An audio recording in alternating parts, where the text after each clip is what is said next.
Okay, so let's talk about our topic today.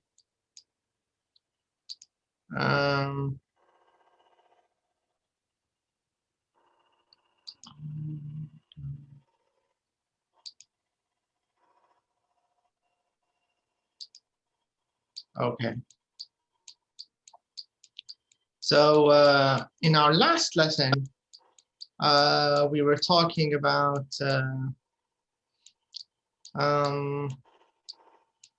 I think we were just talking about this, about if you remember, body movements and responses. Do you remember this? Do you remember when we talked about وعليكم السلام. Hi, did you have a problem signing in? No, I forget I signed in and I forget to press to tap the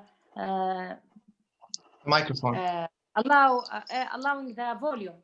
Yeah, the volume on. Yeah, accessing the audio, I think, yeah. Okay, no problem. So last time we talked about the body movements and responses, and even when you disconnected last time, we continued, Brahim and I, and we made a few guesses here. We just tried to guess which situation, or not which situation, basically why the reasons why people do these things. And of course, we're talking about the pictures at the bottom here. If you see A, B, C. So what's happening in picture A? What do you think is happening here? No.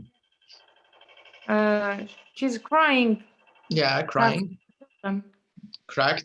And in picture B, what's going on? What's the woman doing? I think especially her face. She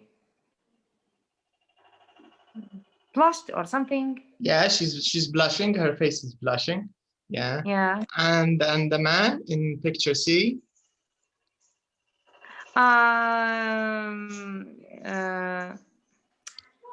Scratching. He's scratching, right? And then we have the last two photos here in the bottom. What's going on in picture D here? He's D. They are laughing. Laughing, or yeah, I think they're laughing. And photo E. She feels drowsy. So he's yawning or something. Yeah, he's yawning. Yeah.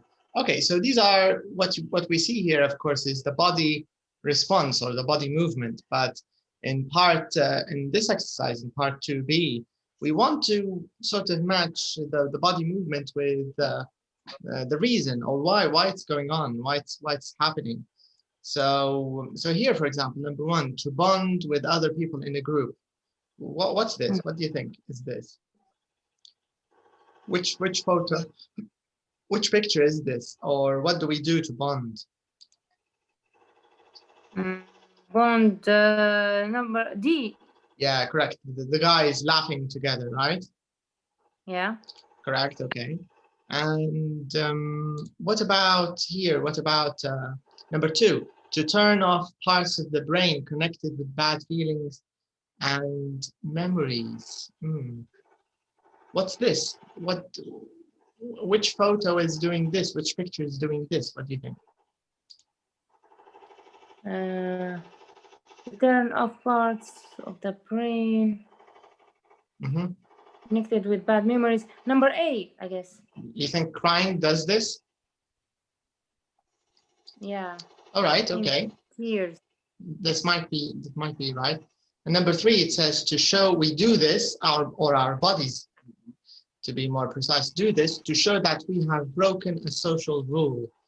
What do our bodies do when they've broken a social rule? Feel embarrassing, express embarrassing. Yeah, and how do our bodies express embarrassment? What do they do, our bodies? flushes our cheeks.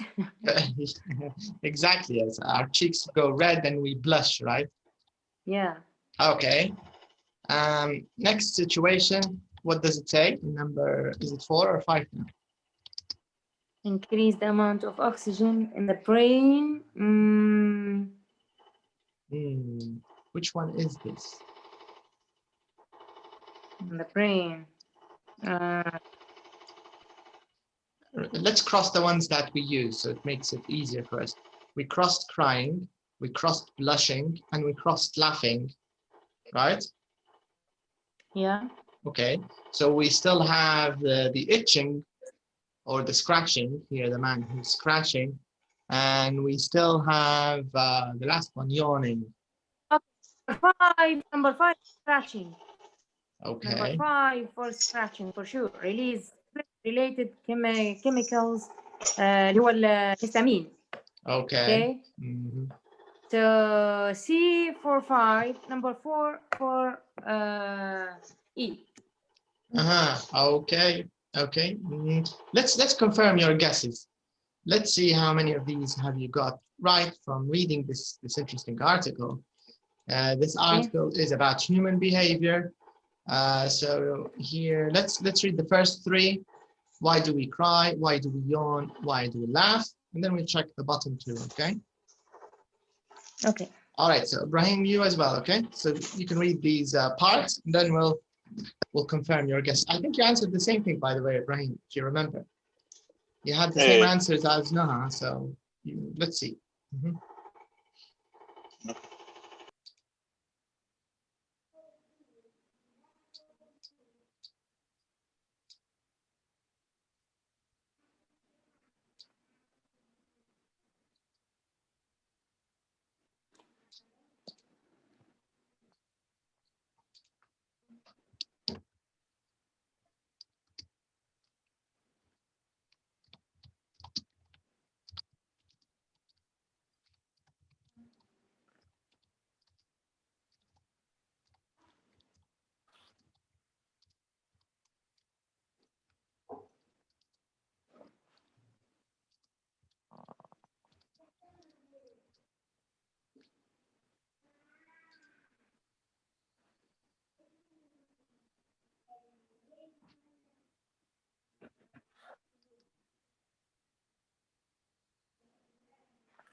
When you reach the end of why do we laugh, just let me know so I can scroll down, okay? Okay.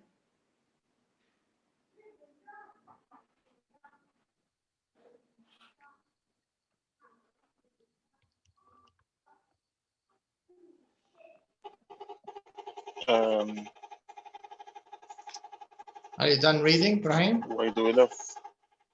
Yeah, no matter why do we laugh. Okay. I'll move a little bit.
Okay, have you finished? Yeah. Yes. Yeah. All right. So this means it's very noisy, Ibrahim. Do you have the generator? دقيقة بس. هذا Don't say the parrot. Don't say it's a parrot. Sounds like a dying car. هذا المكيف الفرارة متاعها. Okay. Okay. All right. Okay. So this means, according to this article, are your answers correct or incorrect? What do you think? Yeah, well, I have a mistake. Which one? I make mistake with number 5 to release stress-related chemicals from our bodies. Yeah, and this doesn't happen with scratching. It happens with. It's with scratching. No, you mean it happens with crying. Crying, eh? Scratching number 2, turn off parts of the brain. Yeah, we reverse. Exactly. 2 with number 5. Yeah, that's the only one. Yeah, it's in reverse. Yes. So we scratch to turn off parts of our brains connected with bad feelings and memories, and the other way around with crying. Okay. Yeah. All right. So it's sort of interesting. Yeah. Because interesting. Yeah, because when you think of it, all animals, they like to be, scratched and petted, right? And I mean, they're mammals and we're mammals, but it seems that we forget that our bodies also like to, scratched and touched. Maybe that's why children like hugs, maybe like kisses with their mothers. It's this bonding or touching feeling. So maybe it's in a way related. I'm not sure. I think you can also notice this if you clean your ears. It feels very nice. So it might be a kind of scratching or itching response that helps you feel better, I think. Massages are another clear example. They help you, relax, feel good. So this could be true. All right. Now, in part 3, it says here, read the article again. Which other reasons does the article give for each body movement or response? Okay, let's check. Is there anything additional that the article mentions with crying? Yes, they also talk about the function, or at least the evolutionary function of crying, right? So how did crying start, or how did this evolve in humans?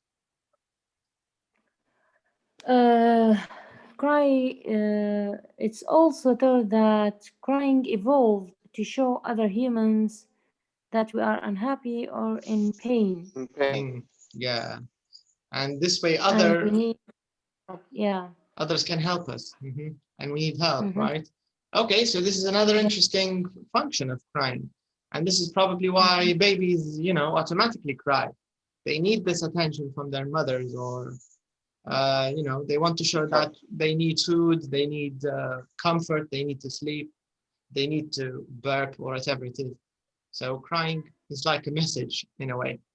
And yawning, what about yawning? There's another function of yawning, a sort of social function. What is it, according to the article? Makes us wake up, gain energy. Groups yawning evolved to help groups of early humans stay awake and notice danger, which may also be why we often yawn when someone else does. Yeah. And that's very strange, right? When someone yawns, you feel like yawning, which is it's a strange thing. But it seems that it had some kind of historical or evolutionary purpose. Okay. And the laughing, They also talked about the social or evolutionary purpose of laughing. What was it according to the article?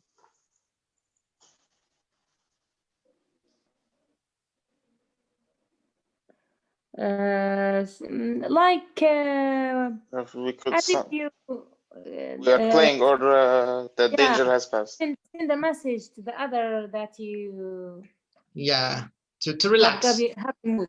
Yeah, it means the lion is not here anymore. Have fun. No one's going to eat you, you know. It's a bit like that. And also for bonding, right? So it helps bonding when you're with other people. So it has an important social function, I think. Yeah. Okay, so with scratching, does it have any other purpose other than just getting rid of the itch? I think we talked about that. Yeah. Yeah, exactly. So it's an automatic response to itching. If you have an itch, you will scratch it. But scratching is a bit addictive, especially if you have something very itchy, some very itchy skin conditions. It's just very hard to stop scratching. So it seems that it says that it stimulates the parts of the brain that make us happy. So it feels good. Yeah. Okay, and blushing. Blushing is the strangest one, I think. What's the interesting fact here? They said at the end about blushing. What did they say?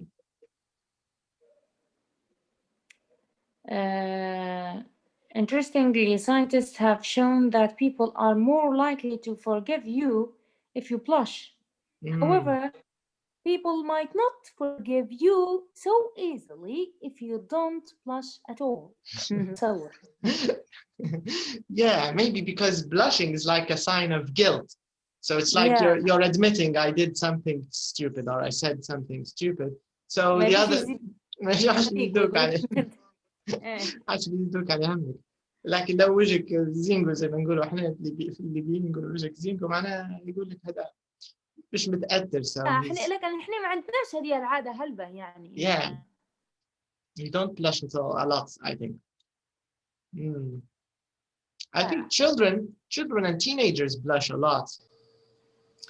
But I think when people get older, they're less sensitive socially, maybe.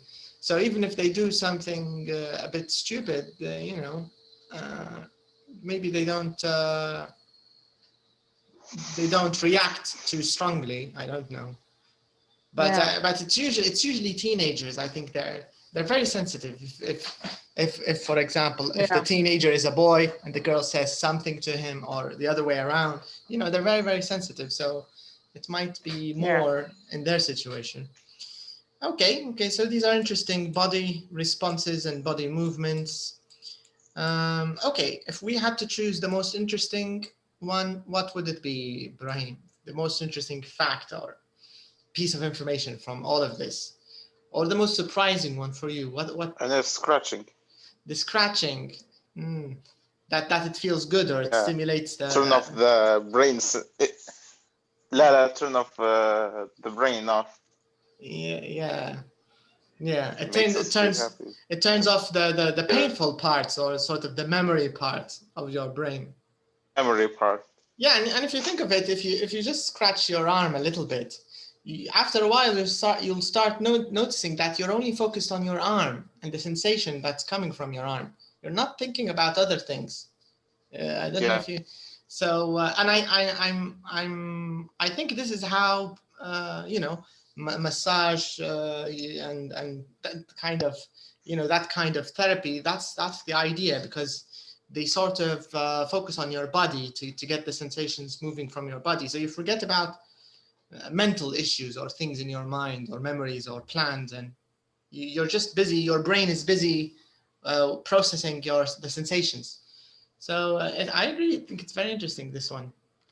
It's nice. Yes. What about Noha? But about scratch, people don't scratch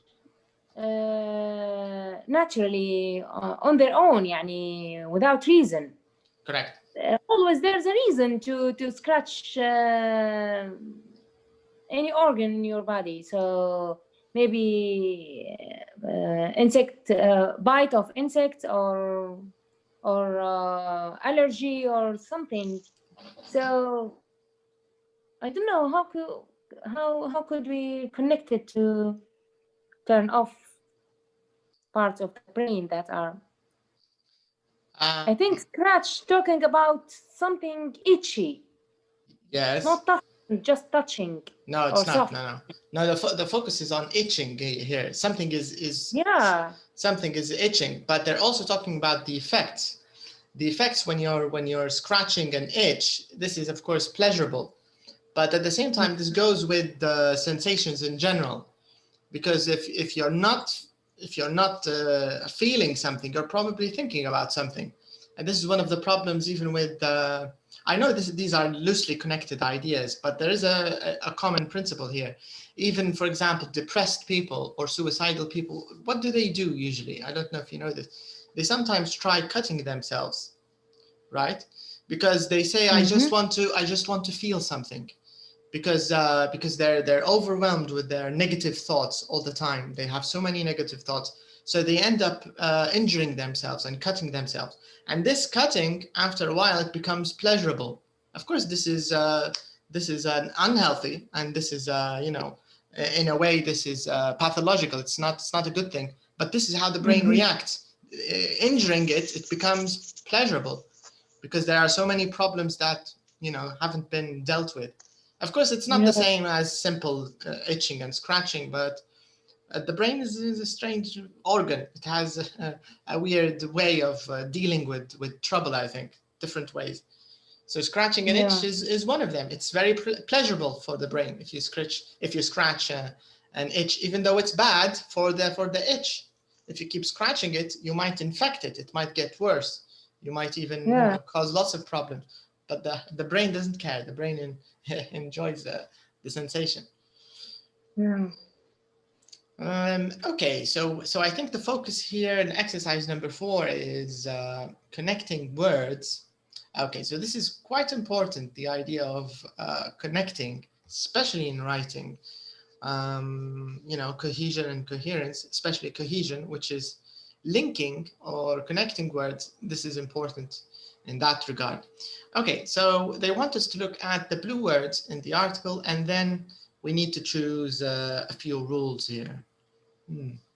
All right, so let's check the rules first, and then we can confirm from the article.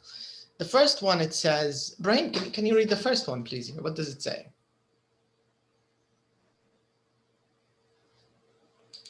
Although. Yeah.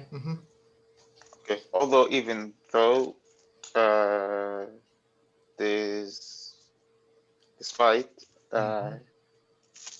in spite of, and however are similar in meaning to and but. Which one would you choose? Do you think these words are closer to meaning to and, or are they closer in meaning to but? But. Okay, that's correct, yeah. Okay, the second rule, Noah, can you check the second rule? We use although, even though, despite, and in spite of to contrast two sentences, two clauses in the same sentence. Let's check. Okay, let's check. Okay, which ones did they ask us about? Let me see again. Although, even though, despite, and in spite of.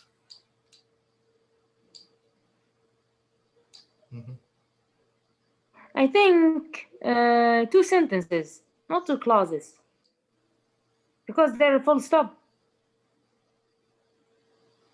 Okay, with which one are you talking? All of them.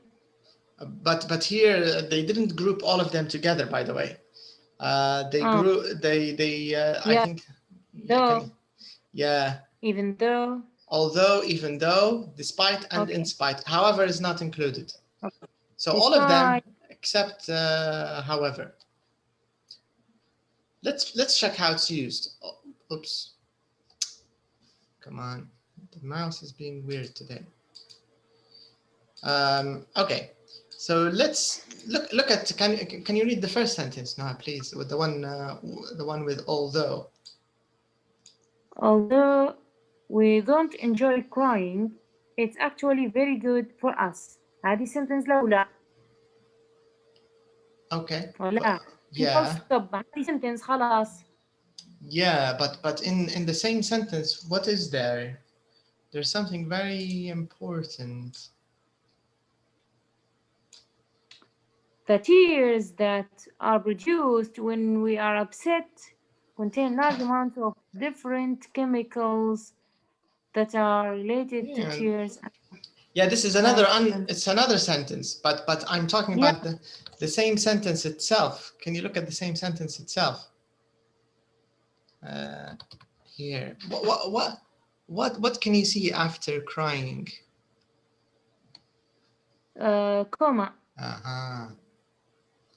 يعني two clauses. Yes, because it says in the first clause, although we don't enjoy crying, this is actually called a dependent clause. Do you know what it means? Dependent, it means it depends on another one, because on its own, it's ungrammatical, it's incomplete. When you say, although we don't enjoy crying, and if you stop here, you know, there's something missing. It needs another part. Yeah.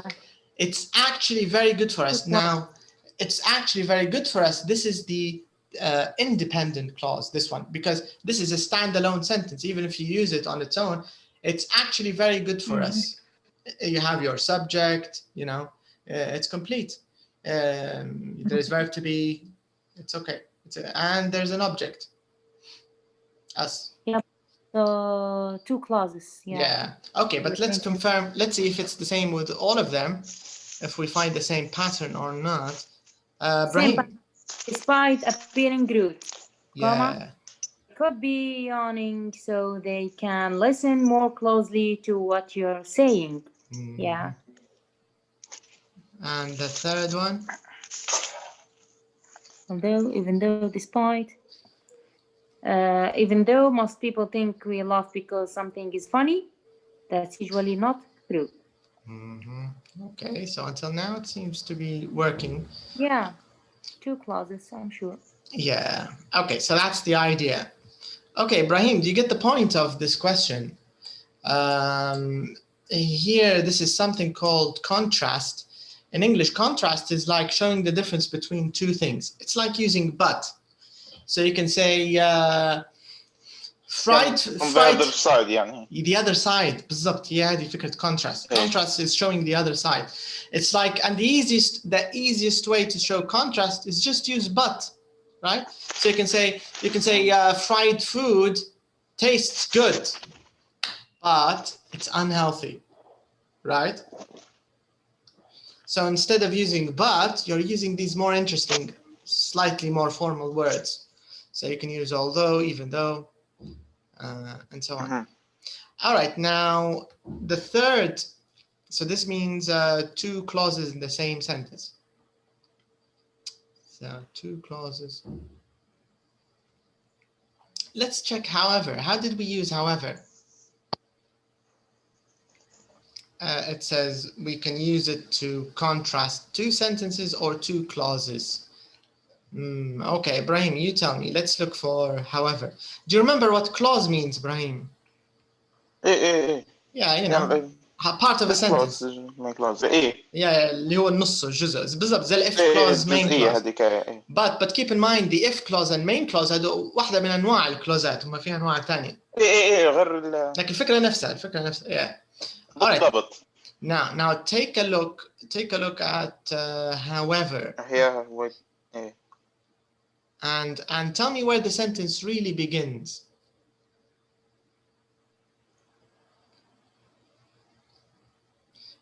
Actually, it begins with interestingly. Interestingly. That's where it actually begins.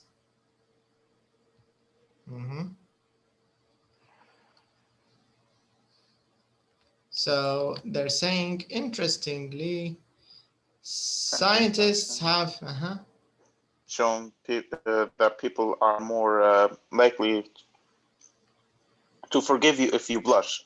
However, people might not forgive you so easily if you don't blush at all. So how did we use however? Did we use it like the other ones to connect to clauses, or did we use it to connect to complete sentences?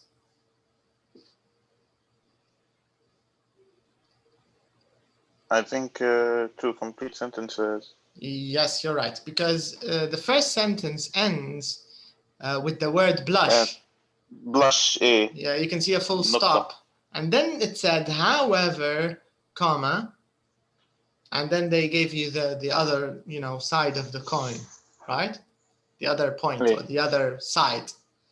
So, however, is a bit different than the other ones. We use it to contrast sentences, complete sentences, not clauses. Okay, so now it's clear. So let's go back to our little rule. So this means, what is it? Yes, the third point, we use however to contrast two sentences, not two clauses. But the first group, it's used for two clauses in the same sentence. Okay, our next point here, it says we put or don't put a comma after however. We put. Yeah, that's correct. Yes, we do. And okay, and the next part here, it says fill in the gaps with these rules with although, even though, despite, and in spite of. Okay, so after something and something, we usually use a noun or verb ing. I think we need to go to the article itself. So let's look for one of the contrast or connecting words which are followed by a verb plus ing or a noun. Let's check. Although, despite.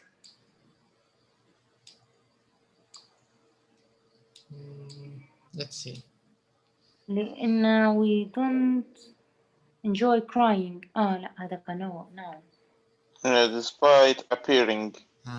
Despite appearing. So despite is followed by an ing, and there's another one that says or a noun. So let's look for one that's followed by a noun.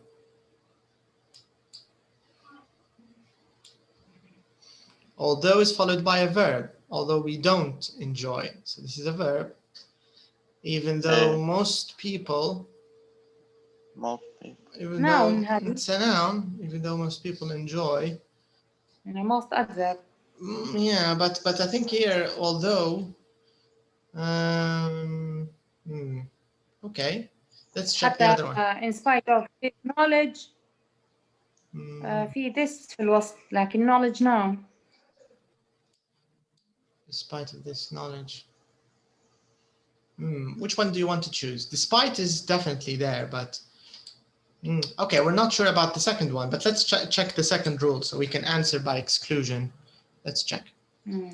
The second rule, what does it say? It says after something and something, we usually use a clause.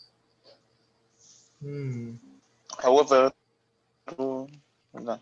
however is followed as full sentence. It's not a clause after however. نحسبها تمام الفاصل. in spite هذه هي clause. This clause بعدين كوما بعدين عندك بقية الكلوز الثانية.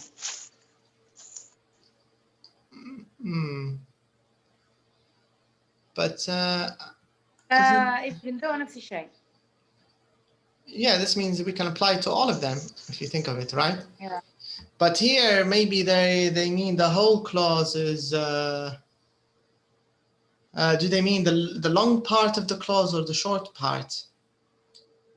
I'm not really sure what they want in the question. It's a little weird. What do they mean by a clause? Because all of them are followed by clauses. Okay, so let's just check this in the summary because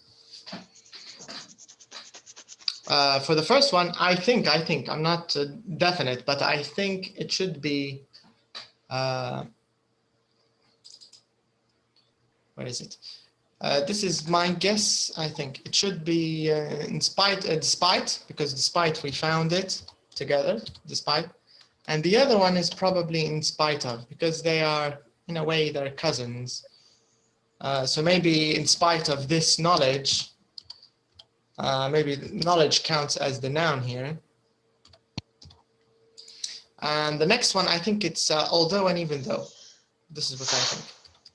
Because although and even though, they're also kind of cousins. They're actually the same thing. It's just that although is a little more formal. Okay, this is what I think. I'm not sure, but let's check. Let's go to the summary on page 147. What's this page? Yeah, this is 76. 70. Okay. So quantifiers, we talked about them. Health, body movements. Connecting words, here they are. Okay.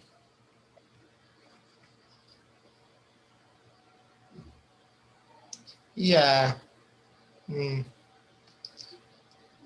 These are the, can you see the last 2 points? I think these are our answers to the question that we weren't sure about. Let me just box them. Okay, can you take a look at this, Brian? Can you read them, please?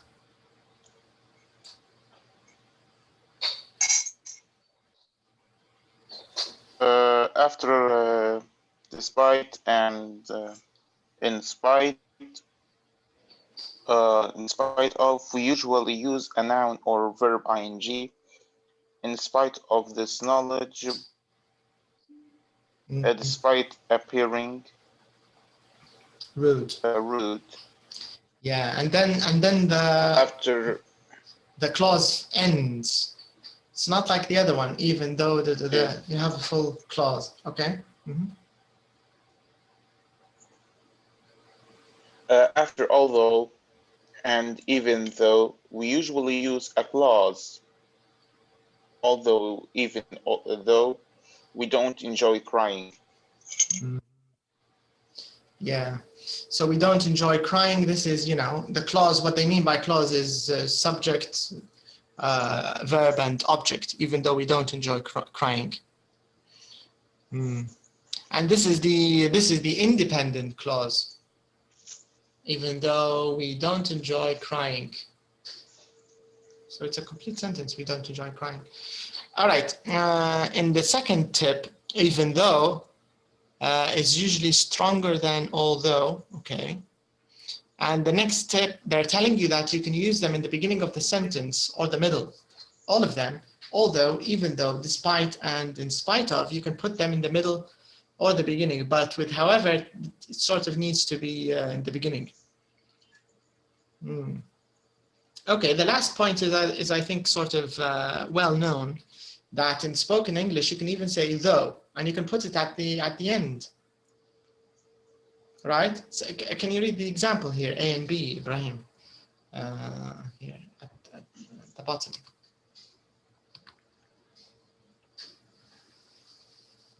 ما فهمتش. شاشة سوداء ولا عندي أنا بس ولا؟ No, it's not black. Can you still see it? Yeah, I lost the book. Okay, now the last point here, can you see it? Ibrahim? The one about spoken English. Can you, is it black or can you see it now? وين على اليمين وعلى اليسار. In spoken English we often use though instead of although or even though. Correct. Okay. We usually put though at the end of a sentence. A, enjoying a film. B, me too. I didn't like it, the ending though. Okay, so what do you get from this?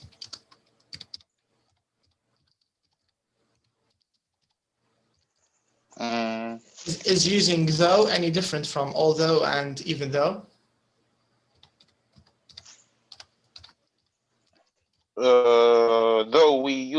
at the ending. Yes, and we use it more with speaking with spoken English. So you can say, for example, the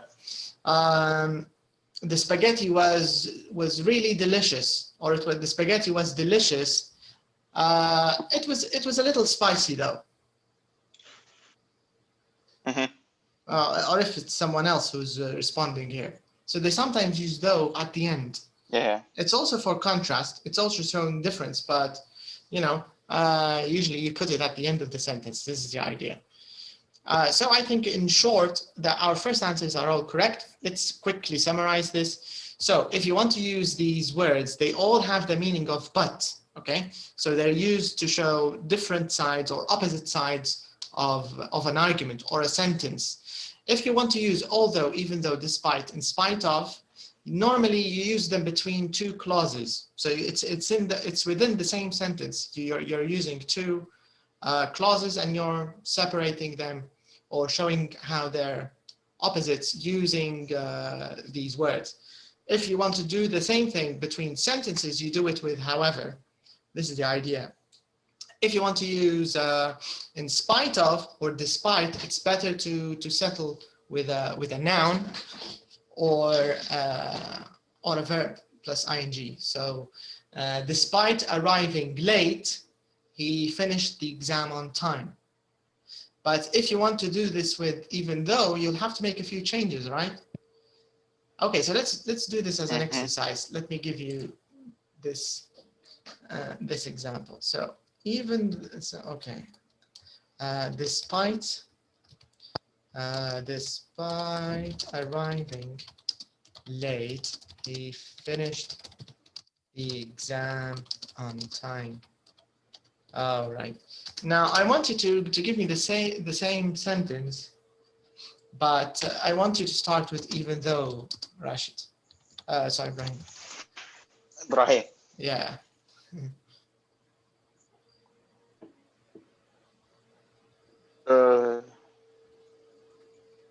Sorry, this first one, despite arriving, it's an ing. Despite arriving late.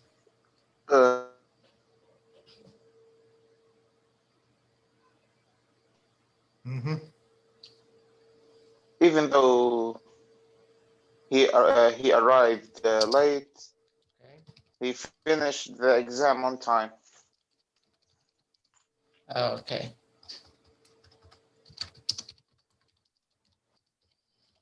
All right, nice. Okay, Noah, can you do the same thing but using however?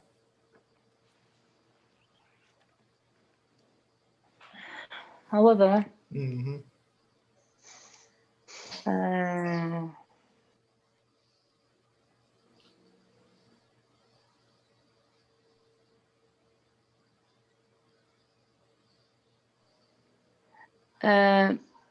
he arrived late, however, he finished the exam on time. That's it. We need to make it into a whole sentence. He arrived late. This is a sentence.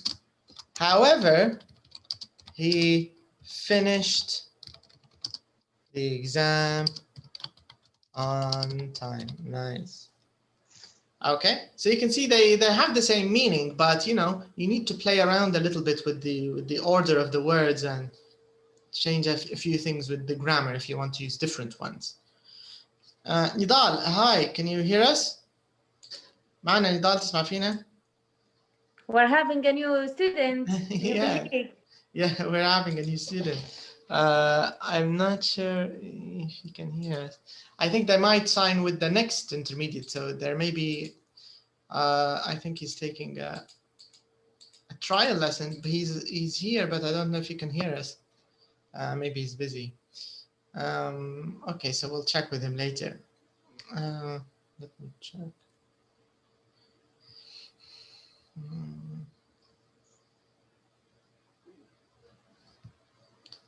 Okay.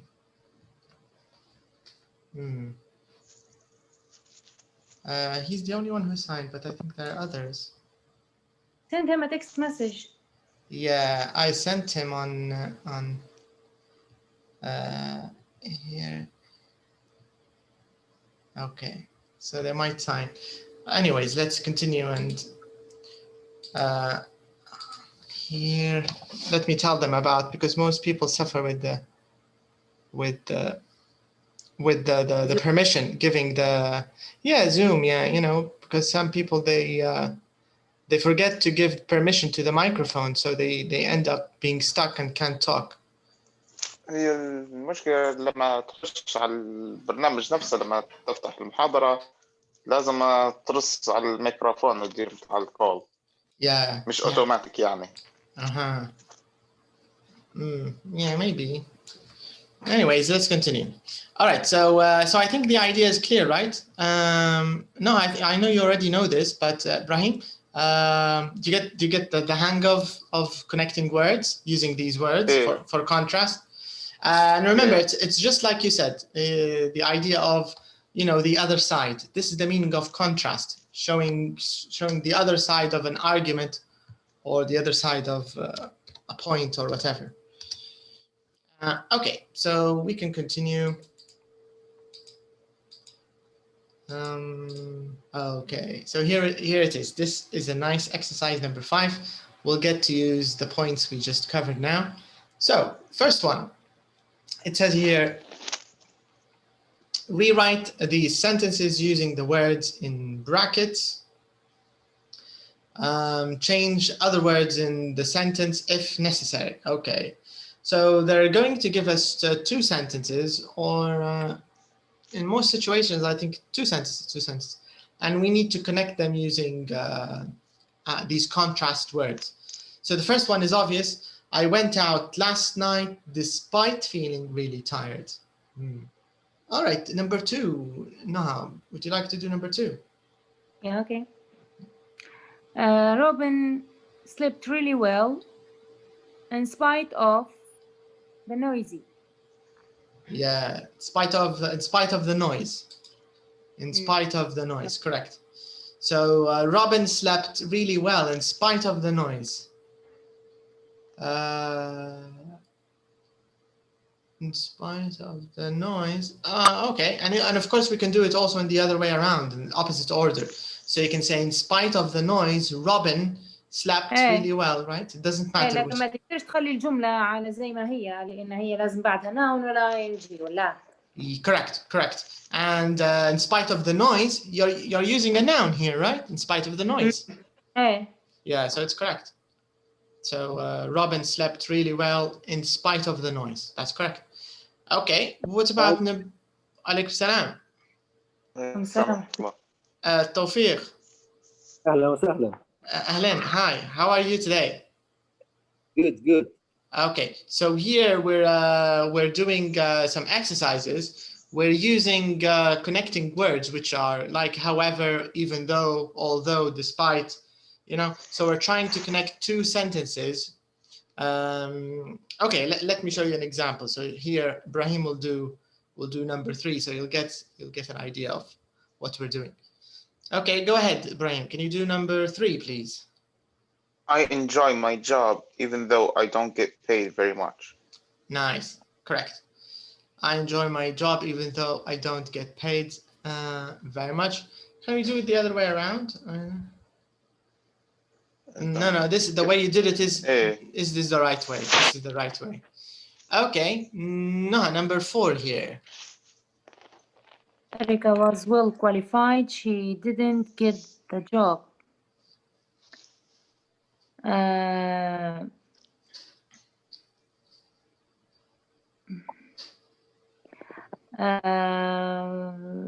Erika was well qualified. However, she didn't get the job. Yeah, and of course here we will keep the full stop of well qualified, right? So we won't change it. We'll just use however after it, and then sentences. Yeah, this way we'll have 2 sentences. But the first one, remember, we have to use commas, Ibrahim, with number 1, 2, and 3. Even the one you answered. I enjoy my job, comma, even though I don't get paid very much. Or you can do it the other way around. Even though I don't get paid very much, comma, I enjoy my job. Do you get the idea? Okay, Tawfiq, would you like to try? Try. Okay, so you're going to do number 5. So here you can see we have 2 sentences which are not connected, right? So the first part is we enjoyed the concert, and the second part is there weren't many people there. And the word you need to use to connect the whole thing is even though. So you want to use even though to connect these 2. Give it a try. Let's see. We enjoyed the concert, though there weren't many people. Yeah. Right. So you can just say we enjoyed the concert even though there weren't many people there. Nice. That's it. That's correct. All right. Okay. Brahim, can you do number 6?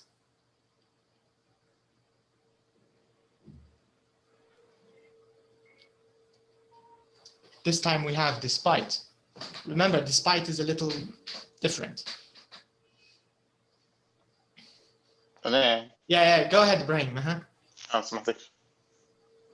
They watched TV all night. They had to work the next day.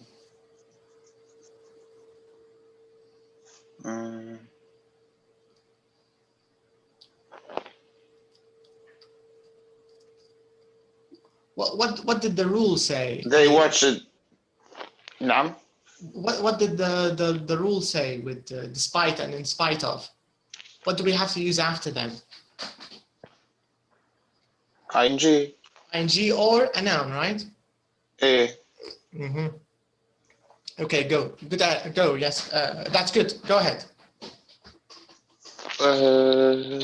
They had to work the next day. Right. Actually, yeah.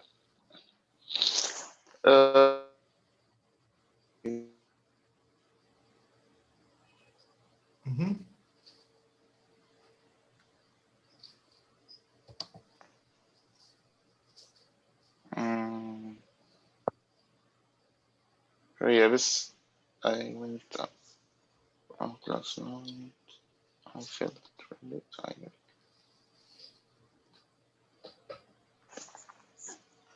They watched TV all night despite.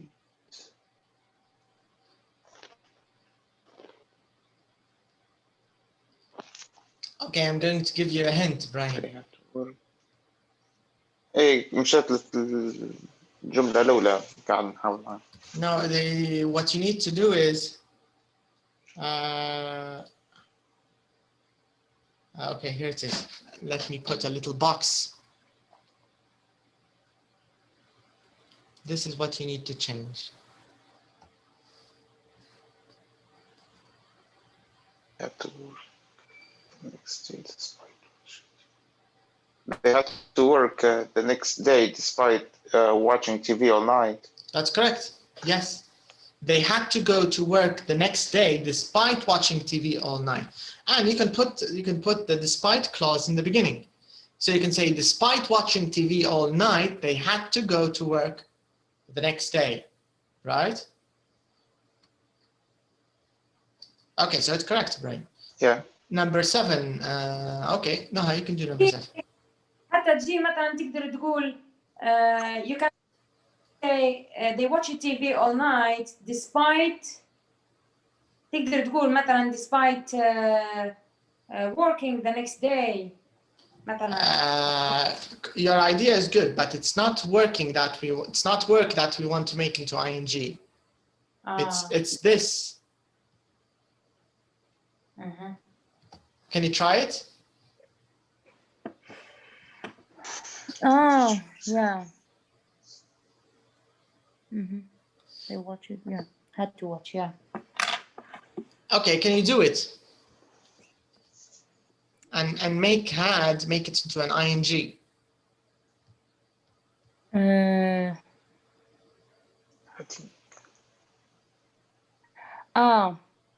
Okay. They watch TV all night despite having to. That's it. Having to work next day. That's it. Excellent. Yes. So they watch TV all night despite having to work the next day. All right. Very nice. Okay. So you can do it either way. Okay. And the last. Okay. Let's give the last one to Tawfiq. I think it's the same as the one you did, Tawfiq. It's the same one, even though. I didn't follow you from beginning, but I don't know the conditions here, but I will try. Okay. Yeah. Go ahead. The one you did was correct, by the way. The one about the concert. So it's almost the same. It's almost the same one here, number 7. Teacher explained it twice, even though I still I use the past here, the same, right? Yes. Yeah. You don't change, but maybe you need to think of where to put even though. The teacher explained it twice, even though I still didn't understand it. So maybe it's the other way around. So maybe you start here, Tawfiq. You start with I still. Yeah. Still didn't understand it, even though the teacher explained it twice, right? Yeah. There you go. That's it. That's correct. I didn't understand it, even though the teacher explained it twice. Correct. So here the idea is we're just practicing connecting sentences using these tools or these words, which are all called they're called contrast. What do they call them now? Contrast something. But they're linking words. They just call them linking words. Yeah. Yeah, but the focus there, because there are different types of linking words, but the ones where Linking words. Yeah. These the ones we're talking about today, these are all related to contrast, showing the opposite side. Okay, so very nice. So this is number 5. Let's move on to number 6. Let's take a look at number 6. So in exercise number 6 here, we have a little bit of speaking, okay? A little bit of psychology and behavior here. They're telling you, or they're asking you, in fact, they're saying, why do people lie? Very good question, this one. What do you think? Let's start with Tawfiq. What do you think? Why do people lie, Tawfiq? I think we call the sickness. You think because they're sick, they lie? Yes, that's yes. It's kind of sick. Okay, so you think of it as a kind of disease or a kind of illness that when people lie. Yeah. Okay. Let's see another opinion. What do you think, Brian? Why do people lie? To hide the truth. Okay, but why would someone want to hide the truth? Because they can't handle the truth. Yes. Yeah, Tom Cruise couldn't handle the truth, yes. Yeah. Yeah. Okay, what do you think, Naha? What's your opinion on this? Why do people lie? It depends the purpose behind the lie. Maybe people may lie and give false witness for money, for example. There's people who are frightened and they lie to survive. And for example, children, they're lying just because they are frightened or they are frightened of her parents, of punishment or something. Okay, that's quite reasonable, yeah. So there depends on the motive, right? And I think we have two kinds. Two kinds? Yeah. Two kinds of lying, you think, Tawfiq? I think we have two kinds of life, black and white. Black lies and white lies. Yes. But does this, because this is similar to question number 2, when do you think it's okay to lie, in your opinion, Tawfiq? When do you think it's okay to lie? I think to avoid bad things, maybe. To avoid bad things, okay. But all lies are to avoid bad things in the mind of the liar, right? So this means all lies are okay if you think of it like this, I think. That's why I told you there are white lies. There are white lies. Okay, what makes a lie white or black? What do you think? What's the separating line? Yes, I think Racism. Racism. the white one, it's I mean, it has a very small effect. Yeah, you mean there isn't much harm from a white lie. Yeah, that's Okay, maybe you could say that's kind of true. Okay, what about the third question here? What do you think, Ibrahim? What makes some people better liars than others?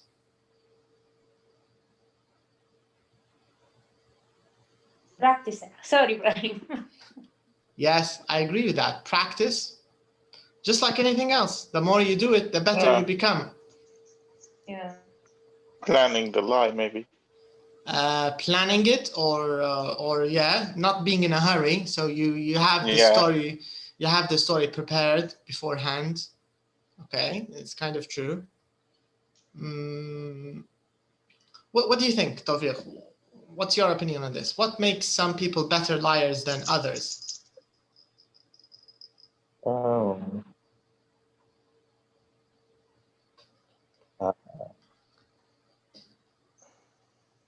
Maybe how to choose the lie. Choosing the lie itself. Yes. Okay, so better liars know how to choose. They know how to choose which lie. Is that what you're saying? Yes, which lie? Yeah. Okay, this also might be sort of true. But now the ultimate question: how can you tell if people are lying? Noha, what do you think? How can you tell if someone's lying? At the moment of lying, I mean, I'm not talking about later.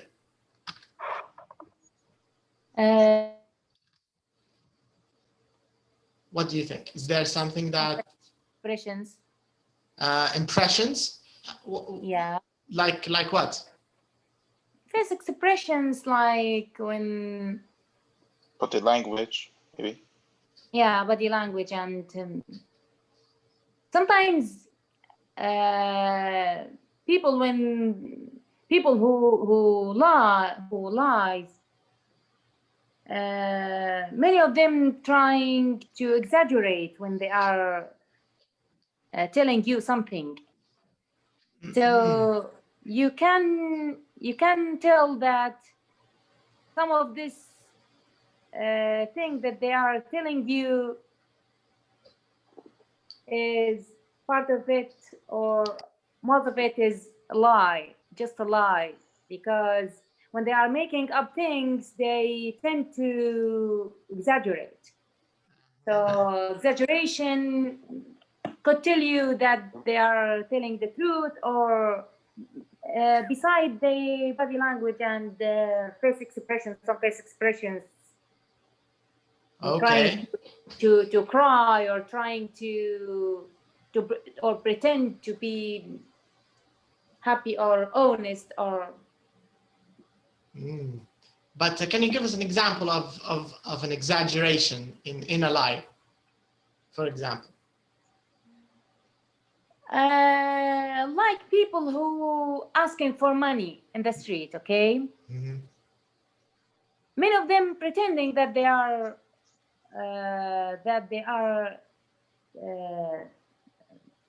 very poor, or disabled, you mean?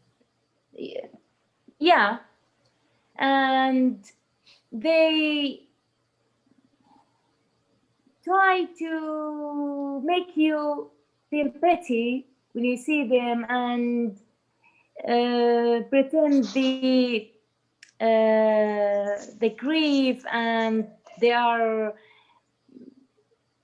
that look. I don't know how to... You mean like they overact? Is this what you're saying? Yeah, overact. Yeah. Okay. So exaggeration, overacting might be a sign of a liar, in addition to facial expressions and body language, like Ibrahim said. This might be true. One way to spot a liar. Okay, in these 4 photos, which one do you think is, which person is telling a lie, and which of them is lying, and which of them is telling the truth? What do you think? All of you, what do you think? I think number 2 is lying.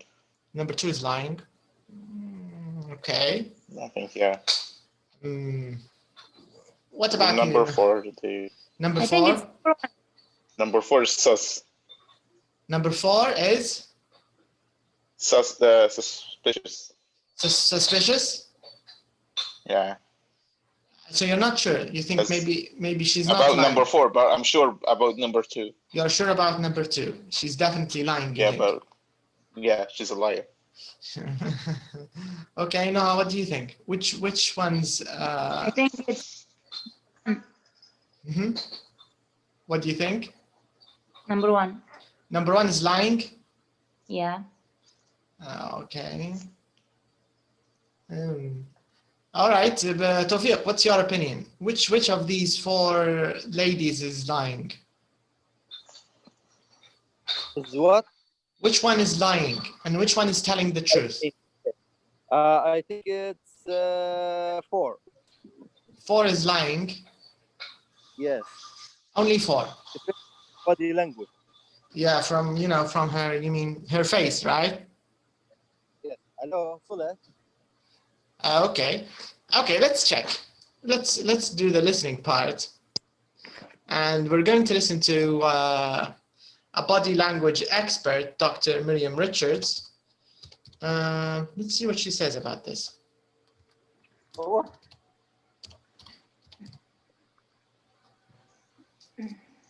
Oh, come on. The mouse is being weird.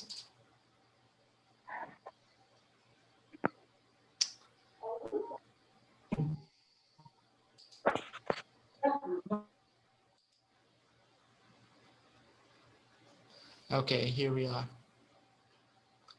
Which track is it? 45. CD3. 44. CD3, right? CD2. CD2, okay. Yeah, 44. 44. Let's check. CD2, 44. Okay, here it is.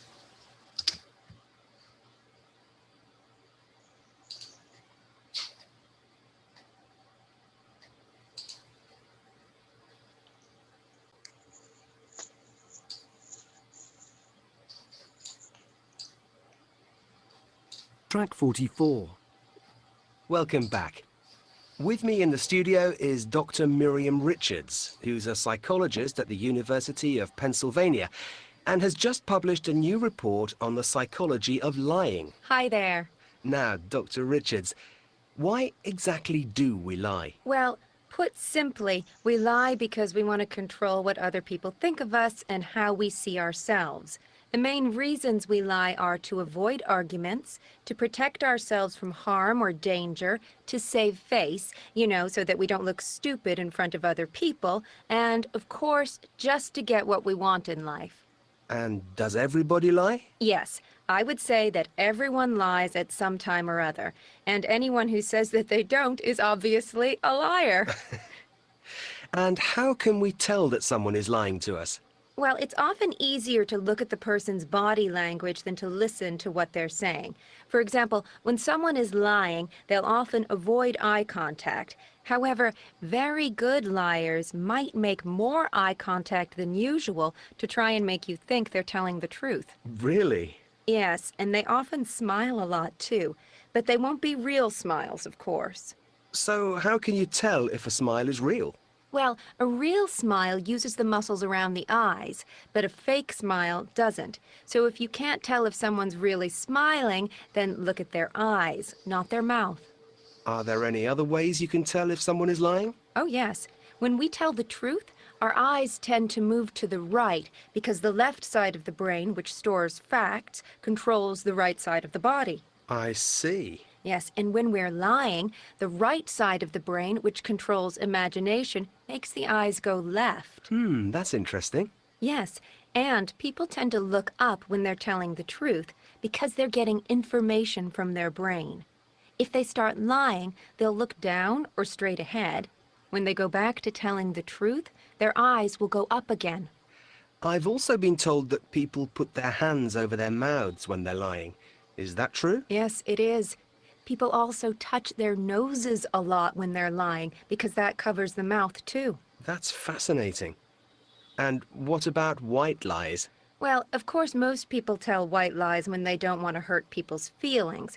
For example, saying a meal was delicious when it was awful.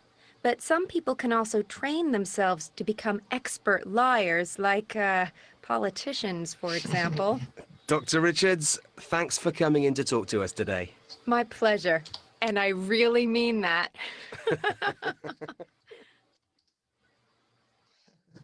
Okay. Okay, so it turns out Noah was right about the first one. The first. 4 of them.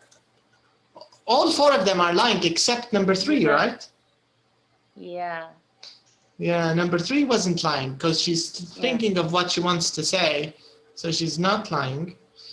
The rest are lying, apparently. Okay, and they also talked about white lies, complimenting someone's awful dinner, even when that's not true. Okay, so I think it was a very nice piece of, some information.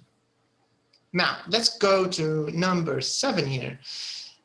It says here, choose the correct words or phrases in these sentences, according from the doctor's, speech here. So let's start with number 1. What do you think, Brian? Good liars often make more lies. More eye contact than usual, I think. Okay, I'm just going to mark your answers. And then I'm not sure, actually. We can check. We can check by listening again. That's true. More. Okay. What about number 2 More. now? Smile a lot. Smile a lot. Yeah. Okay. Number 3. What about real smiles, Brian? Around the eyes. Okay. Number 4. The left side of the brain controls the right side of the body. Okay. And number 5, Brian? The left, right side of the brain control, right side. And number 6? People often cover their nose when they are lying. Okay. All right. Would you like to listen again to confirm, or should we just correct the wrong ones? What do you think? As you like. Okay. Confirm it, please. Okay. Let's repeat it. Track 44. Welcome back. With me in the studio is Dr. Miriam Richards, who's a psychologist at the University of Pennsylvania, and just a new report on the psychology of lying. Hi there. Now, Dr.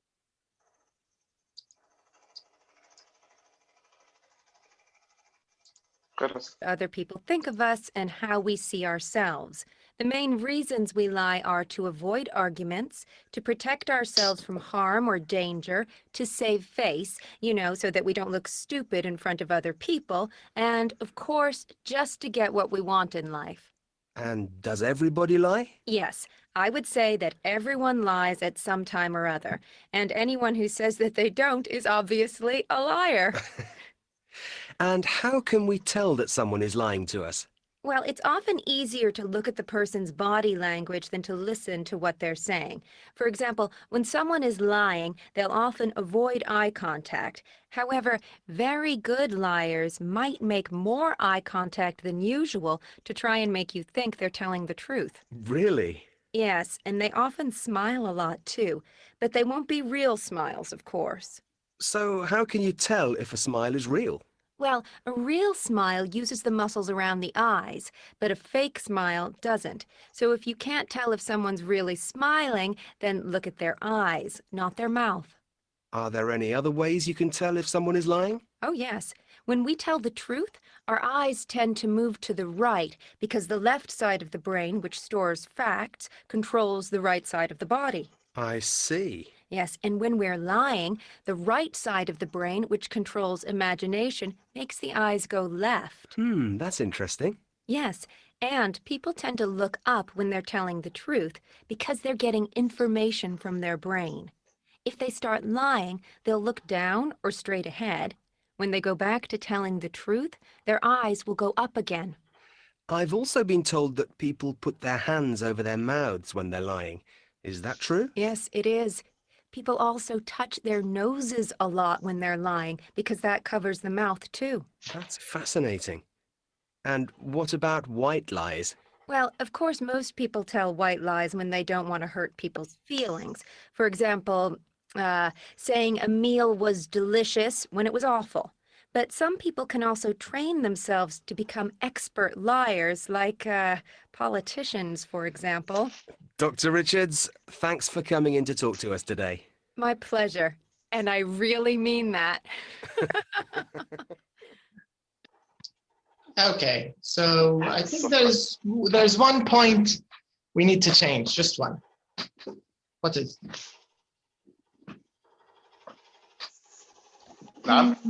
Which one do we need to change? Yeah, yeah, that's all. Yeah, that's it.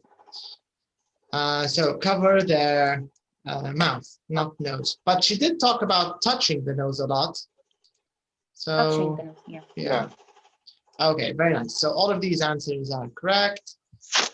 Okay, so in this listening, this is actually nice because this time, I think this is the first time they're giving us British versus American, right? They haven't done this before, at least in this book.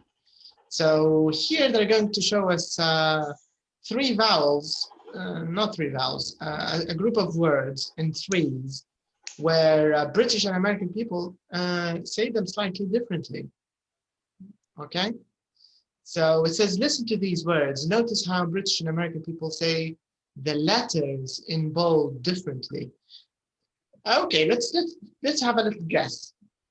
Who can try to read it in British and then read it in American? The first one. In American, maybe I can try. Okay, in British, go ahead. Go ahead. In American, they say hot, lot, body.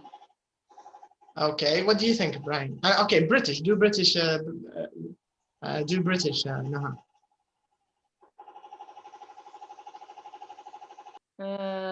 British. I don't know. Maybe hot, lot. I don't know. Okay. We're just guessing. Brahim, how would you read the first set of words in British and in American English? American hot lot body. لكن British I think hot مش عارف والله ما عنديش أي فكرة. Okay, let's listen. We're going to listen now, and we're going to, it says you will hear the British accent first, okay? So they'll do British first and then American. So for all of these, that's what they're going to do, okay? So let's listen. I think this is very interesting.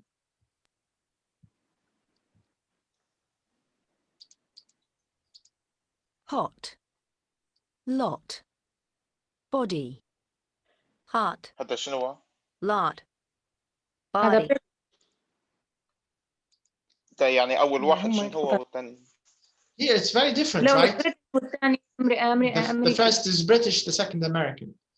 The British, they read the O like an O, hot, lot, body. The Americans do it like an A, hot, lot, body. It's almost an A. Body, hot, lot. It's very open. حتى الثانية واحدة ينطقوا فيها so الإنجليز الأمريكان saw. Yeah, it's a little more open. Okay, let's repeat it again. Let's start it from the beginning. Okay, so they're going to read all of them, 1, 2, 3 until 5. The first reading is always British. Okay, you'll hear the British accent first. Okay, let's listen. 1. Hot, lot, body, Hot. Lot. Body. 2. saw, talk, thought, Saw. Talk. Thought. 3. aunt, ask, can't, Ant. Ask. Can't. 4.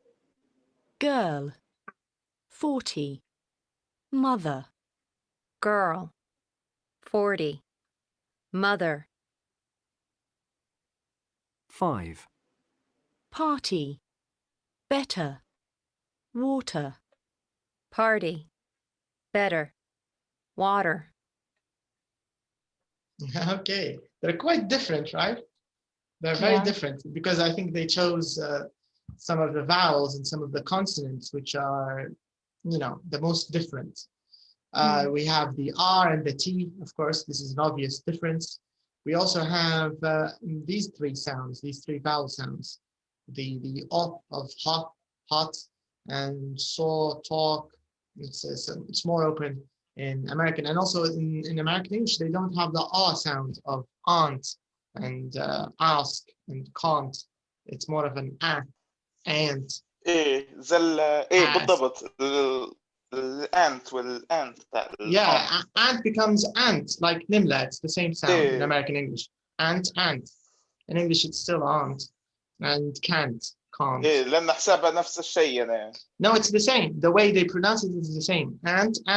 In American English, الخالة والنملة ايه نفس في الامريكان انجلش ايه الاكسنت يعني الزوز نفس الشيء لكن طلع في البريتش والساوث افريكان اكسنت مش نفس الشيء. No, مش نفس الشيء. Yeah, it's different. Yeah, aunt. There is a O sound. Okay, interesting. Now in part B, they want us to listen to 6 sentences, but this time we have to say which one we heard first. Okay, so they're going to play with the order in the next track here. We need to think, we need to decide which one did we hear first. Was it British? Was it American?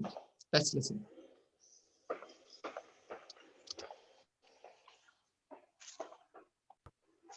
my aunt is 40 today. My aunt is 40 today. Okay, which one was first? The British did first. Yeah. 2. I saw a girl walking across the park.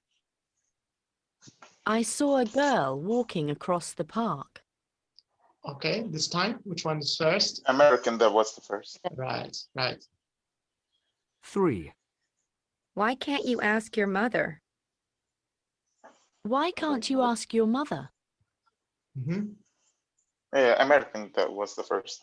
Right. 4. My brother's got a lot of cars. My brother's got a lot of cars. Correct. Yeah, the first one was British. 5. The water isn't very hot. The water isn't very hot. Yes. 6. This party's better than I thought. This party's better than I thought. American. Yes. And actually, because this is a very basic exercise, even the British that you're hearing here is not all British people talk like this. Actually, a minority of British people talk like this, by the way. This is another shocking thing. If you hear regional British dialect, it's also even more shocking, because the one that we use in this book, they call it RP. They call it received pronunciation. Received pronunciation.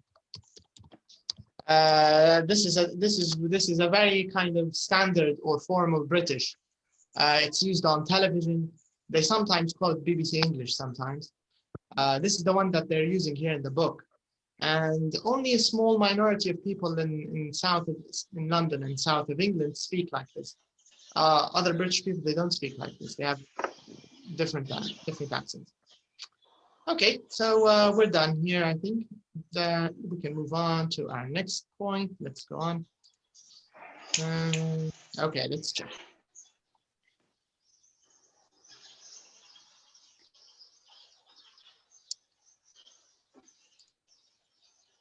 Okay, so here in this lesson, it's also medical.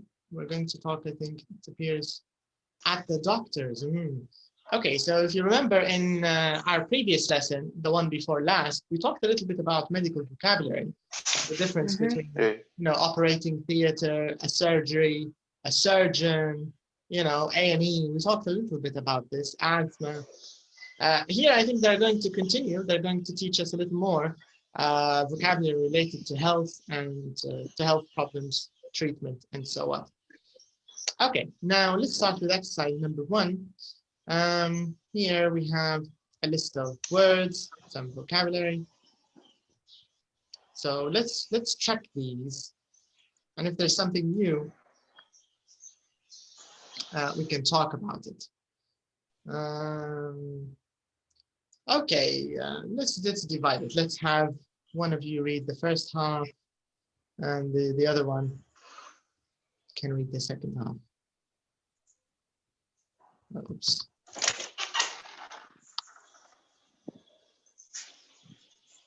Okay, so all right, you can start, Brian. You can read the first half.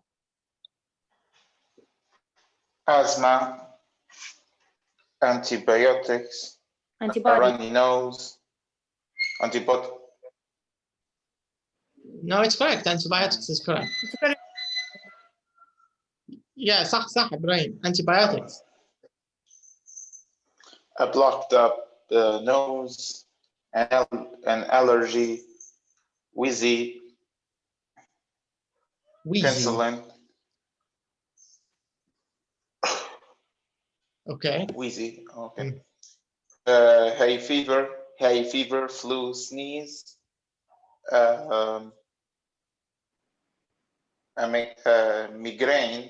Migraine. Be sick, throw up, and infection. Oh, okay. Okay. Second half. No. Sore throat, painkillers, virus, paracetamol, temperature, food poisoning, a cough, cold, rash, diarrhea, stomach ache, cough medicine. Okay. Now, let's try to divide these words into 3 groups. Let's divide them into health problems, symptoms, and treatment. What does it mean when we say symptoms, Brian? A symptom. What do you think it means?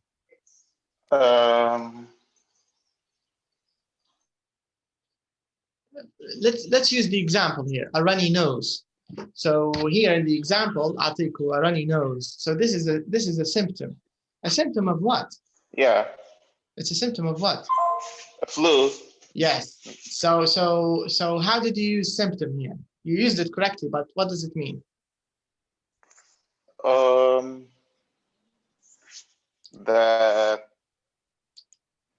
There's a infection. The thing that مش عارف شوية بس.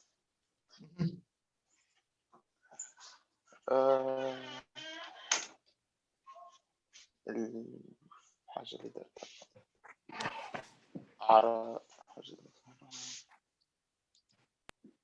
the problem that caused by the disease.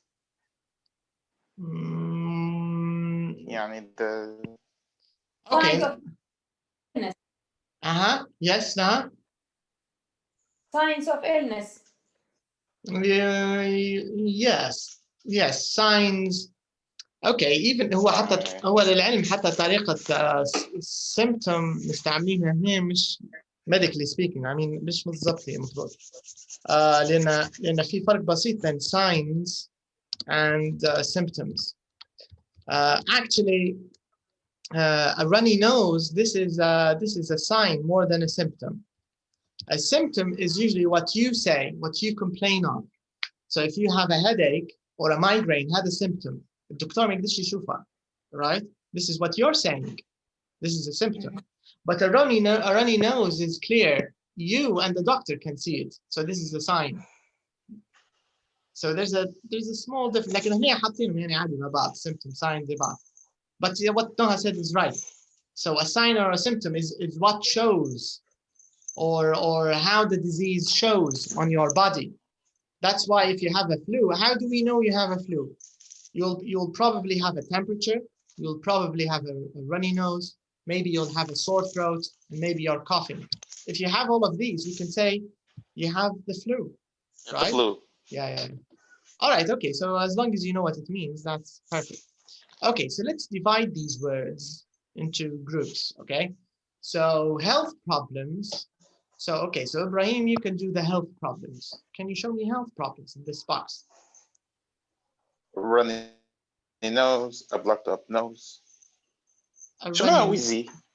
Wheezy, good question. Do you know what it means? Wheezy, do you know what it means, Noha? When you can't breathe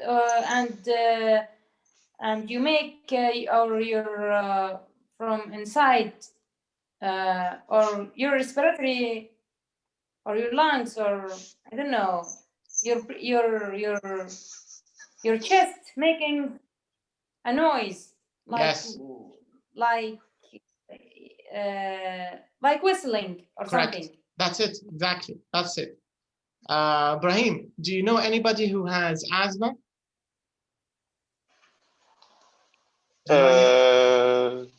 Not sure. I don't think so. Okay, usually people who have asthma, they have problem breathing. And if you come close to them, to their mouth, or if you listen to their chest, you will hear whistling sound. Like this. It's like a whistling because الشعب بتاعهم, their bronchioles are constricted. يصير يصغر حجم الشعيبات بتاعهم, ضيق يصير نضيق. فيجي صوت تصفير. This is wheezy. Also, if you have a bad infection, a bad chest infection, usually you'll also sound wheezy. If the doctor uses the, they hear you, they will also hear the same thing. You'll sound wheezy. I had that problem before. Yeah. Okay. So بسبب القرنيطة. You did. Yeah, القرنيطة حشاك لأن دم من فمي. Oh. That's seriously bad. So you had, this means you had some kind of allergic reaction from it. أعطيتها. Yeah.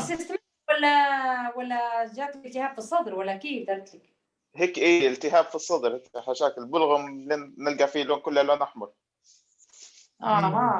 Maybe it's because of the dye in الصبغة نفسها بتاع الجرنيطة. But maybe it's not ما أظنش. not blood, or was it blood? هو أنت شرقت بها نزلت لك بصدرك ولا؟ لا أنا كترت يومها لا مع البرد أخذتها. Okay. Yeah. Okay, so this is wheezy. Yeah. Sometimes if you have, if you have a chest infection, if you have a bad flu, sometimes you can also have a wheezy chest. Okay, first of all, before we divide them, let's make sure you know all of the words. Noha, are there any words you don't know here in this list? No, I had a problem with wheezy, but I looked it up in the page 148. Oh, right. Okay, good. Yeah. Ibrahim, are any of these words new? I think maybe hay fever. Do you know hay fever? لا حتى اللي migraine. Migraine. I think migraine, we talked about it last time. You know, that kind of very bad headache that you have. Some women have it. Yeah, شقيقة. It's called شقيقة. هو عادة شقيقة مرات مش حتى نصفي، تبدأ مخلطة مع بعض. نصفي هو يجي مرة ثانية. ربع الوجه. Yeah, it's horrible. It's very bad, migraine. Okay. Hay fever. Do you know hay fever? لا. Okay, just give me a second. Let me text the pre-intermediate students. I'll tell them we're starting at 6:30. Hay fever, Ibrahim, is the kind of allergy that people have in spring. Do you know some people have allergies in spring? Yeah. Yeah, this is called hay fever. It's a kind of allergy. بالضبط. From, you know, from flowers and pollen and things in spring. Okay. Any other? What do you know? Penicillin. What's penicillin? It's an antibiotic. Yeah. Okay. Good. So you know what it is. Any other words which are new? Check the list if there's any word that's new.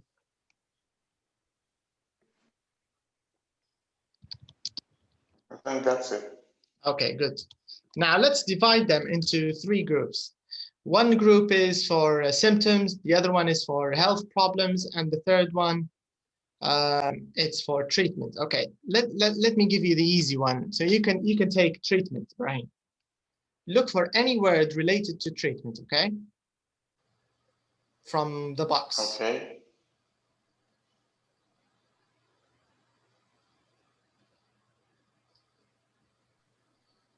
Penicillin, paracetamol, painkillers, cough medicine. Okay.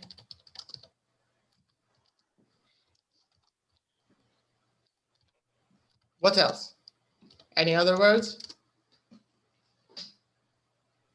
I think that's it. Okay. Did he miss any words now? Or are there, or is that all there is? What do you think? I don't think so. Cough. He covered them all. Okay. Cough medicine, hormone,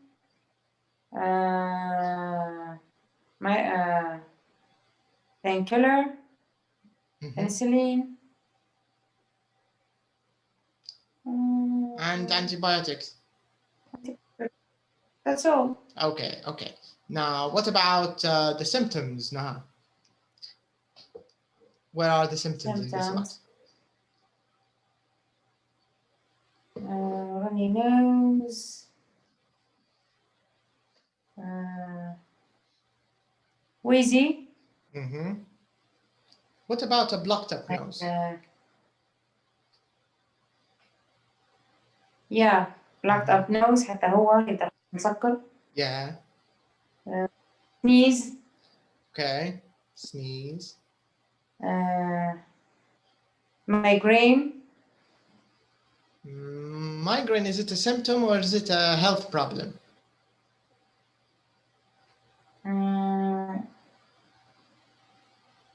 It's a symptom for some kind of disease or illness.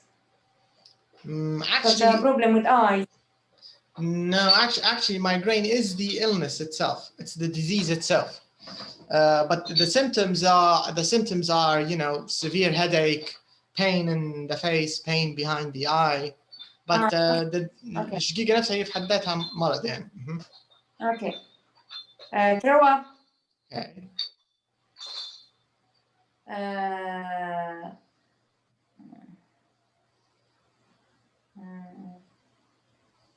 A temperature. Okay. What about What about a sore throat? Sore throat.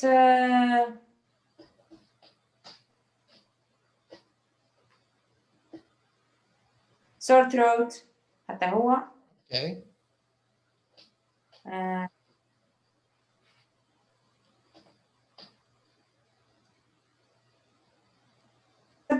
حتى هو Sorry. مرات التهاب حلق عنده أو دور في الحلق. Yes, throat. I think it depends on how you think of it. Sometimes it's a health problem. بروحة التهاب حلق بروحة. Can you hear me? Yeah, I can hear you. I can hear you. Yes. Can you hear me? I can hear you, Noah.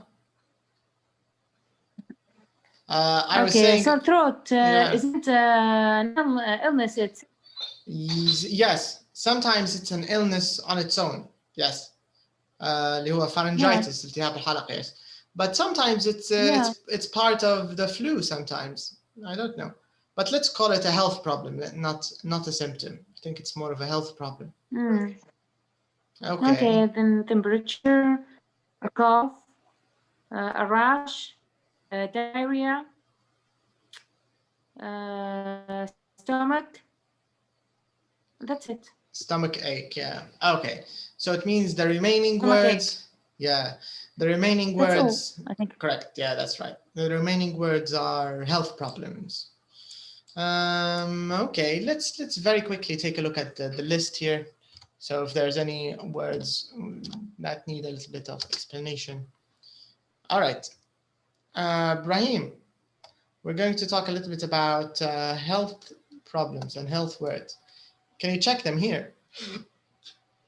Excuse me. And we can also see the answer for health problems and symptoms. So, do you see now? They actually used sore throat. They used it as a symptom. They didn't use it as a health problem. But I think it can be a health problem on its own. مرات تجي التهاب حلق بروحها pharyngitis بروحها اللي هو هذا. Yeah. مرات ما يجيش معها شيء ثاني. لكن هو في الغالب دي ما يجي معها حاجة ثانية في العادة.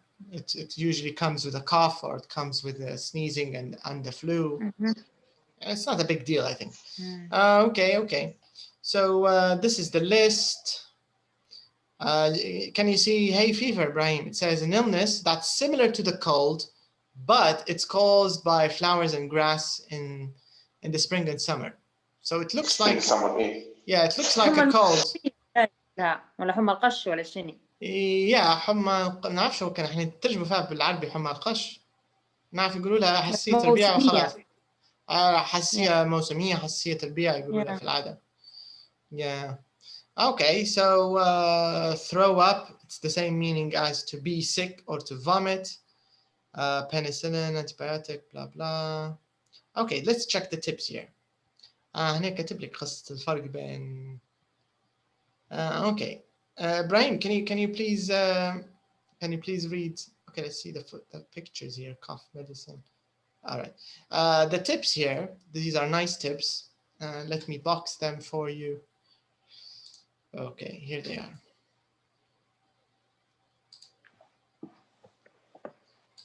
Can you read these tips, please? We can say I have got a stomach ache or I've got a stomach ache. Here, the idea is they're just telling you can put or you can leave it. So you can say I've got a stomach ache or I've got stomach ache. I've got a toothache or I've got toothache. It's optional. Okay. The second tip. Can you check the second tip? We can use be sick to mean be ill or vomit or throw up in American English. Be sick is more common than be ill. Sorry, I can't come to work today. I'm ill. UK, I'm sick. USA. Yeah, we talked about this. Yeah. And the last thing? Sneeze is a noun and a verb. When a person sneezes, we often say bless you. Okay, the third point is obvious. The second point here, be ill, be sick. American versus British. Okay, so we can go back.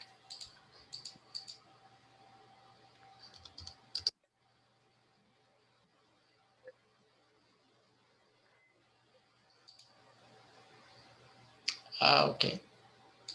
Okay, Brian.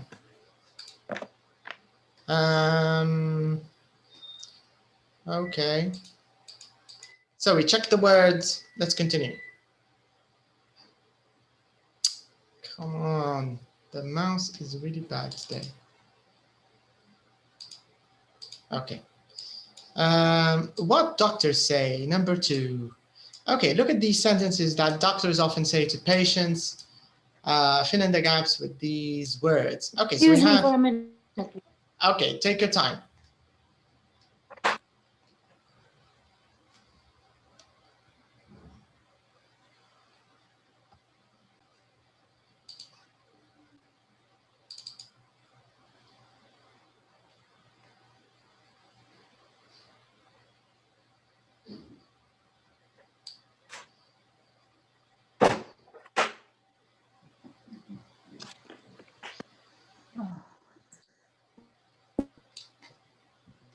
I have to plug my charge in.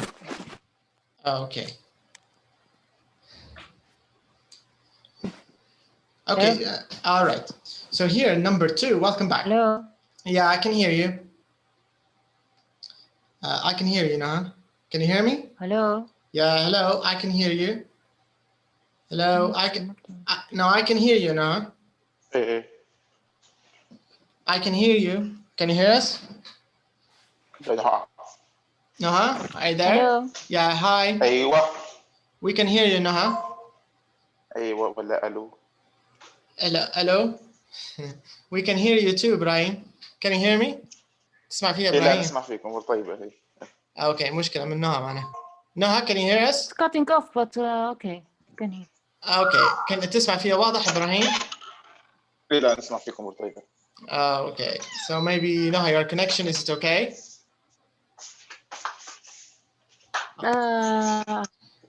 Seems okay, but in the Okay, no problem. Let's do number 2 here. It says, look at these sentences that doctors often say to patients. Okay, fill in the gaps with these words. So we have a number of words. Okay, so I'd like you to use these words: problem, back, feeling, taking, look, eaten, allergic, temperature, prescription, symptoms. Okay, so let's use these words in these questions, because these are some common questions or common things that doctors tell patients. Okay, so take a minute, complete this. We'll check it together from the CD, of course. Okay, so okay, just give me a second. I'm going to bring some water and be back. Okay.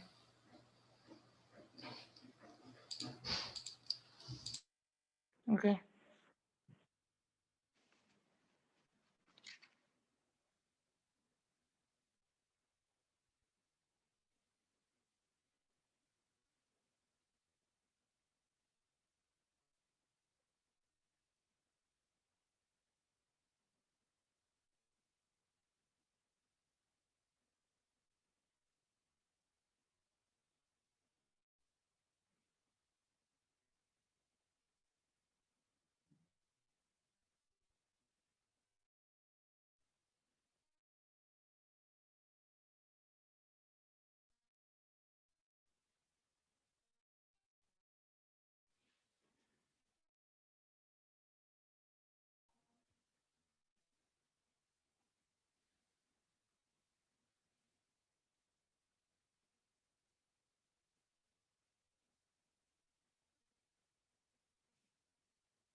Yeah.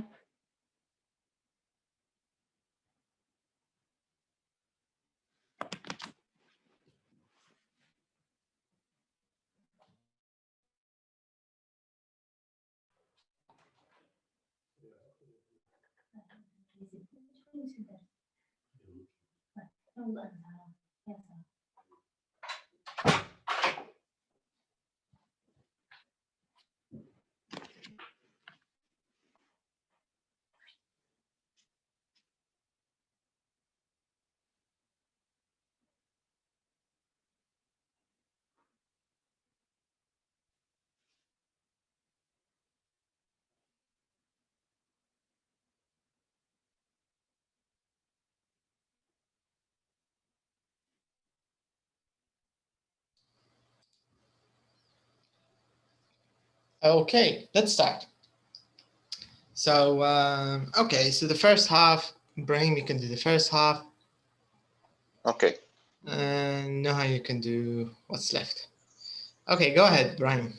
How long have you been feeling like this? Okay. Next one. Do you know if you are allergic to anything? Okay. Do you have what have you eaten recently? Okay. Come again if you yeah. Come back if you if you're not feeling good. Okay. And the last one? Have you been taking anything from them? Okay. All right. Next one.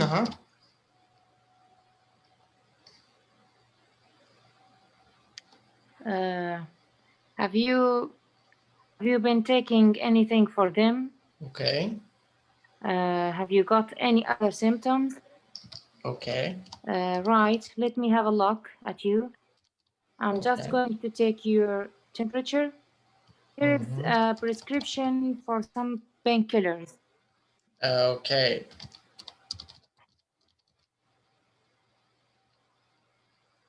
Let's check if all of these are correct or not. Let's listen.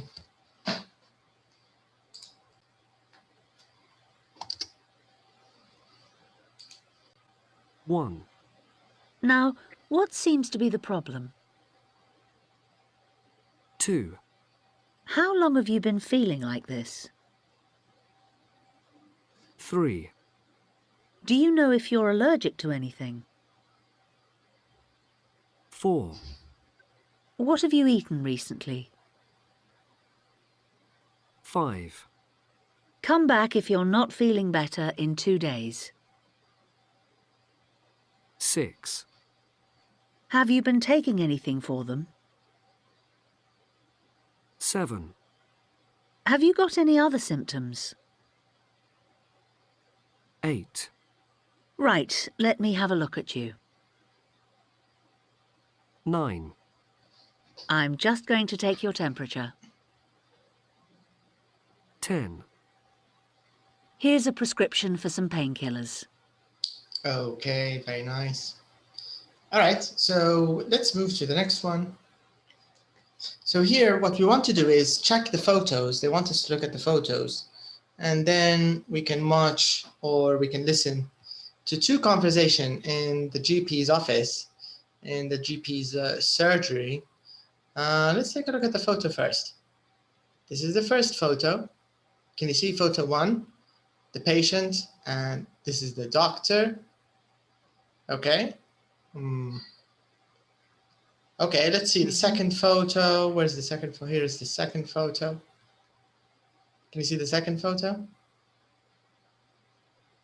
Okay. Now let's do the listening.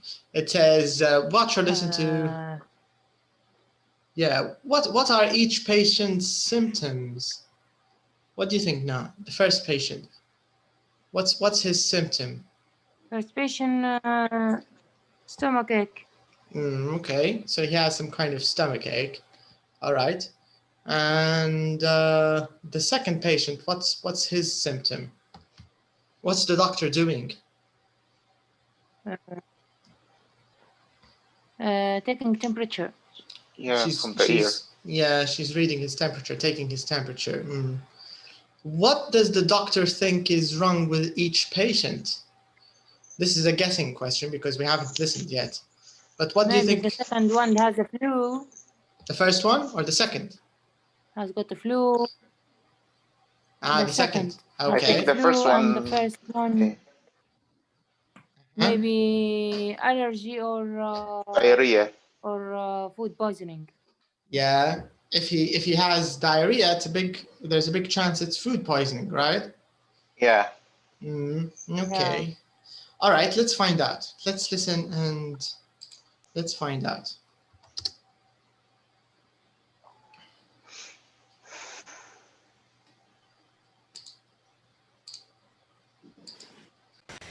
Now, what seems to be the problem?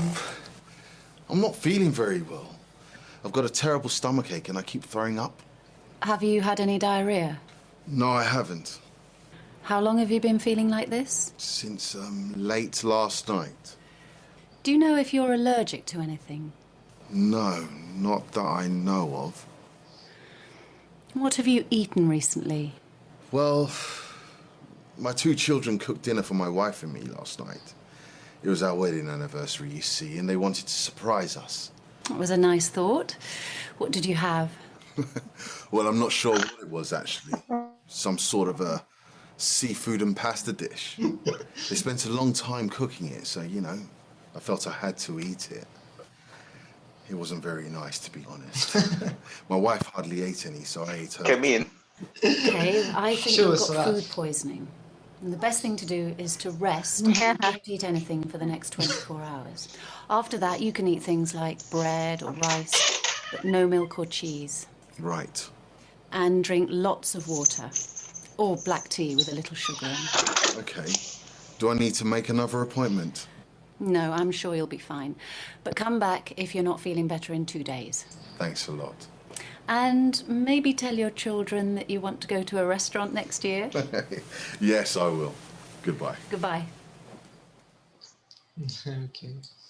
Let's المرأة بعتها. بعد قضية طول لعبتها صح. Hello, Mr. Green. Thanks. What seems to be the problem? Well, I haven't been feeling very well recently. My chest hurts and I keep getting really bad headaches. Have you been taking anything for them? Yes, paracetamol, but it didn't really help much. Have you got any other symptoms? Yes, I can't stop sneezing. Yes, I can see that. And how long have you been feeling like this? Oh, let me see. It's 3 days now.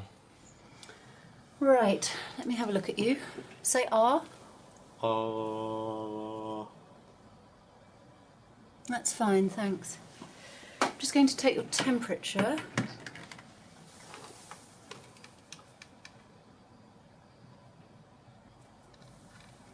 Yes, got a bit of a temperature, but nothing serious. I think you've got a virus. You need to stay in bed and rest for 2 or 3 days. Do I need a... Oh, what? Bless you. Thanks. Do I need some antibiotics? I'm allergic to penicillin, by the way. No, antibiotics don't work with viruses, but I'm going to give you something stronger for the headaches. Oh, right.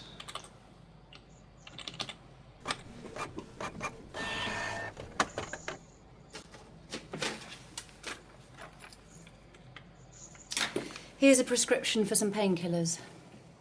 Thanks a lot. How often should I take them? Every 4 hours. If you're not better in 3 days, then come back and we'll do some blood tests. Oh, thank you, Doctor. Not at all. Goodbye. Bye. Right, who's the next patient? Oh, no. Okay. Corona. Allah Corona جتنا. Okay, so I think it's fairly easy to guess. The first patient, our first guy, he ate some really bad food made by his kids, and then they probably sort of poisoned him. Fish probably wasn't cooked well, and I don't know what they made it with. So it sounds like a horrible meal. Yeah. Yeah, and the second man, I think he just has the flu, maybe some kind of virus. Yeah. It might also be corona. All right, so that's all for today. Next time, I think we'll do a little more and answer the rest of the questions. But you can see the focus of the lesson is all about health, healthcare. What do we say at the doctor's office? What the doctor says to us, you know, that kind of thing. Okay, so I'll see you next lesson. And that's all. Good night. Goodbye, Brian. تمام. Oh, okay. Ciao, ciao. Awesome. مع السلامة.